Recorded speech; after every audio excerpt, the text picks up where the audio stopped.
नमस्कार दोस्तों, मैं रतन फाउंडेशन की तरफ से आप सबको रिक्वेस्ट करता हूँ कि सब आप अपने घर में रहो। कोशिश करो कि कोई भी कितनी भी इमरजेंसी हो बाहर ना निकले। अमेज़न ये सारी ऑनलाइन ऐप्स चल रही हैं, तो कोशिश करो घर से घर का ही ऑर्डर हो जाए, बाहर जाने की ज़रूरत ना पड़े। कुछ कच्चे लालच कि मैं पूरे महीने जाऊंगा, मुझे 20 30 40 हज़ार रुपये की सैलरी मिल जाएगी। आपको ये भी याद रखना पड़ेगा कि अगर एक बार वेंटिलेटर पे जाना पड़ा तो आपको एक दिन की कीमत आज की डेट में 40 से 50 हज़ार रुपये देनी पड़ेगी। तो जो आप पूरा महीना इकट्ठा करने वाले हो वो एक दिन में भी जा सकता है। तो इस चीज़ के लिए मैं आप सबसे रिक्वेस्ट करूंगा हाथ जोड़ के कि प्लीज़ घर में रहो।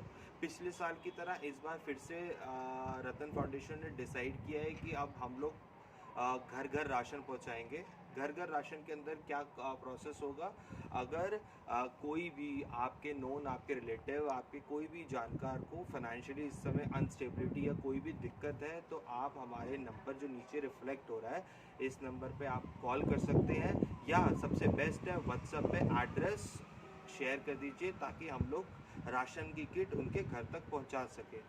आपसे हाथ जोड़ के निवेदन है कि हम लोग आपके साथ हैं, हम सब मिल के ही इस कोविड की सिचुएशन से लड़ पाएंगे।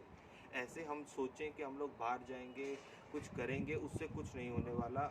इस समय हम सबको साथ रहना है, क्योंकि हमसे हमारे घर वाले हैं और हमारे से ही हमारे घर वाले पूरे अटैच्ड हैं। तो सिर्फ एक कच्चे लालच के चक्कर में कि मेरी इनकम अभी की रुक जाएगी, इसे मत सोचो।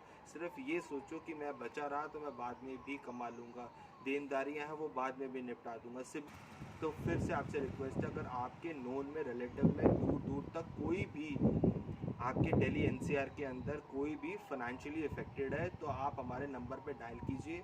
हम कोशिश करेंगे कि ज़्यादा से ज़्यादा लोगों तक राशन पहुंचाया जा सके।